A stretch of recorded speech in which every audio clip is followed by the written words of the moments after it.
สวัสดีผู้ฟังทุกท่านยินดีต้อนรับเข้าสู่ช่องมหัศจรรย์แห่งกรรม Miracle Deed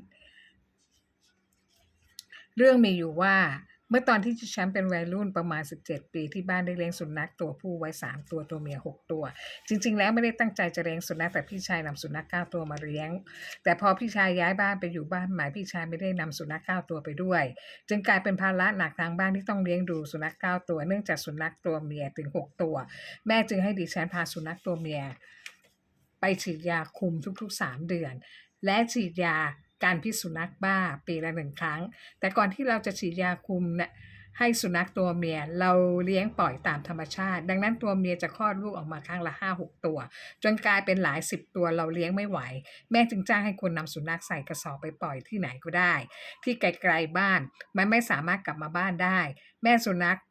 บ้างลูกสุนัขบ้างจนเหลือไว้เพียง5ตัวเท่านั้นและปล่อยให้แก่ตายไปเองและก็ไม่เลี้ยงอีกต่อไปในตอนนั้นดิฉันไม่รู้เลยว่าเราได้ร่วมกันสร้างบาปกรรมกับแม่แล้วที่พลัดพรากแม่ลูกเขาไปตามยถากรรมดิฉันเห็นการกระทำของแม่ที่จ้างคนไปปล่อยสุนัข2-3ครั้งรู้สึกว่ามันไม่ใช่วิธีการที่ถูกต้องจึงบอกแม่ว่าให้พาสุนัขตัวเมียไปฉีดยาคุมดีกว่าเป็นการแก้ที่ต้นเหตุการปล่อยสุนัขเป็นการแก้ที่ปลายเหตุดังนั้นหน้าที่ดิฉันคือต้องพาสุนัขตัวเมียไปฉีดยาคุมทุกๆ3เดือนและต้องคอยจดบันทึกว่าตัวไหนบ้างถึงกำหนดที่จะต้องฉีดยาคุมเมื่อไหร่ยาพิษสุนัขบ้าฉีดเมื่อไหร่พอใกล้ครบกำหนดฉีดยาพิษสุนัขบ้าสัตวแพทย์ก็จะโทรมาเตือนว่าใกล้ถึงกำหนดแล้วนะให้นำสุนัขมาฉีดได้และดิฉันก็พาสุนัขไปฉีดตามที่หมอนัดทุกครั้งแต่ทุกครั้งที่พาสุนัขตัวเมียไปฉีดยาการพิษสุนัขบ้าดิฉันไม่เคยรู้ก่อนเลยว่ามันตั้งท้องอ่อนๆพอฉีดยาพิษสุนัขบ้าไปจะทำให้ลูกมันตายตอนคลอดดิฉันก็ไม่เข้าใจว่าทำไมมันไม่แท้งตอนที่ฉีดยาพิษสุนัขบ้าไปเลยแต่ต้องรอให้ครบกำหนดคลอดมันจึงจะตายหมดทั้งท้องแต่ละครั้งก็5-6ตัวดังเป็นเช่นนี้6ท้องก็ไม่รู้ว่าเวรกรรมอะไรของดิฉันด้วยทุกครั้งที่ครบกำหนดฉีดยาคุมพิษสุนัขบ้าสุนัขตัวเมียจะตั้งท้องอ่อนๆจังหวะอะไรจะพอดีขนาดนั้นก็ไม่ทราบเพราะการฉีดยาพิษสุนัขบ้าไม่ได้ตรงพร้อมกันทีเดียวแต่หมุนเวียนกันไปเหตุการณ์ครั้งนี้เป็นจุดเริ่มต้นของที่ดิฉันสร้างบาปฆ่าลูกสุนัขตายถึง30ชีวิตโดยดิฉันเองจะร้องไห้เสียใจทุกครั้งที่เห็นสุนัขตัวเมียคลอดออกมาและลูกมันตายหมดทั้งคอกรู้สึกเป็นตราบาปอยู่ในใจตลอดเวลาดิฉันได้สร้างกรรมฆ่าลูกสุนัขตายถึง30ชีวิตโดยไม่ได้ตั้งใจแต่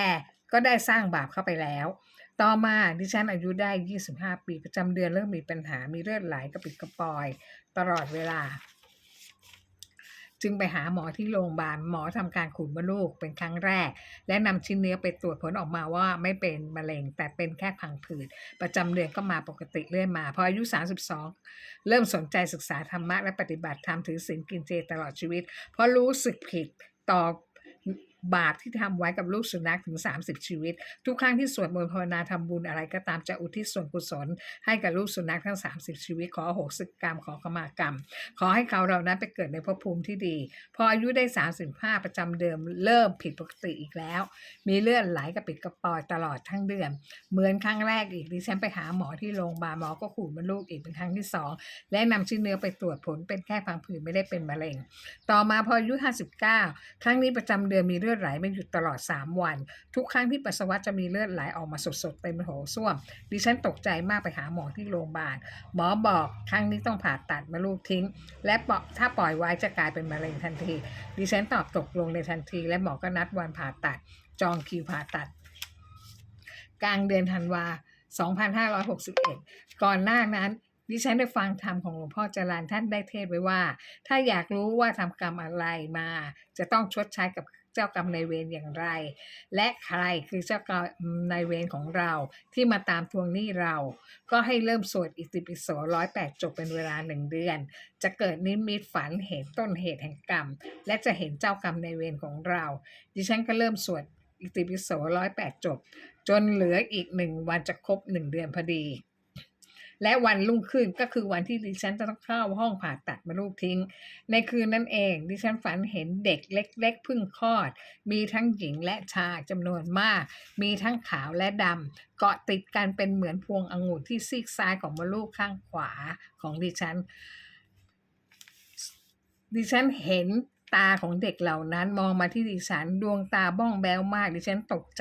จตื่นมองดูนาฬิกาโรงพยาบาลเป็นเวลาตีสามพอดีดิฉันรู้ทันทีเลยว่าลูกสุนัขทั้ง30ชีวิตมาทวงหนี้ดิฉัน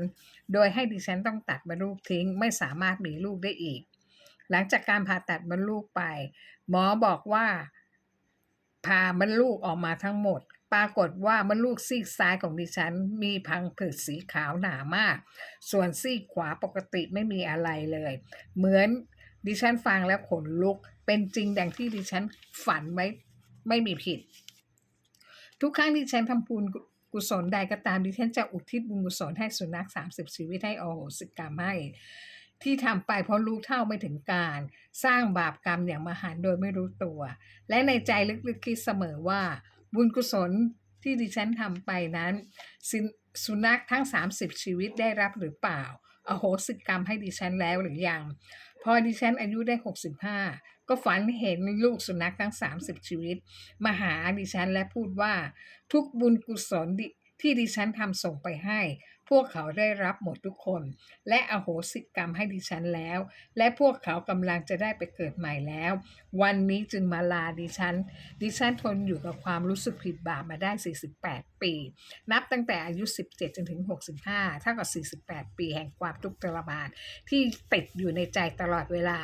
ดิฉันหวังว่าเรื่องนี้จะเป็นเครื่องเตือนใจทุกคนจะได้ทำผิดโดยไม่รู้ตัวอย่างดิฉันจะได้ไม่ต้องเสียใจในการกระทำที่รู้เท่าไม่ถึงการไม่ได้ตั้งใจสร้างบาปกฎแห่งกรรมยุติธรรมเสมอดังที่พระพุทธองค์ตรัสไว้ทุกคนเกิดมามีกรรมเป็นของตนเองตนเองทำตนเองรับดิฉันจำไม่ได้ว่าพระสงฆ์องค์ใดเทศไว้ว่าการที่เราจะหลุดพ้นเวรกรรมต่อกันได้ก็จะต่อเมื่อเราได้พูดขอขมากรรมและขออโหสิกรรมต่อหน้าผู้ที่เรากระทำผิดต่อผู้นั้นและผู้ถูกกระทำได้วาจาว่ายกโทษอโหสิกรรมให้เป็นอันว่าจบสิ้นเวรกรรมต่อกันเพราะการขอขมาคือการที่เราขอรับผิดที่ได้ลงมือทำส่วนการขออโหสิกรรมก็คือการที่ขอให้ผู้ถูกกระทำผิดยกโทษให้ที่ได้ถูกล่วงเกินแม้ว่าเราได้พูดขอขมาและอโหสิกรรมต่อหน้า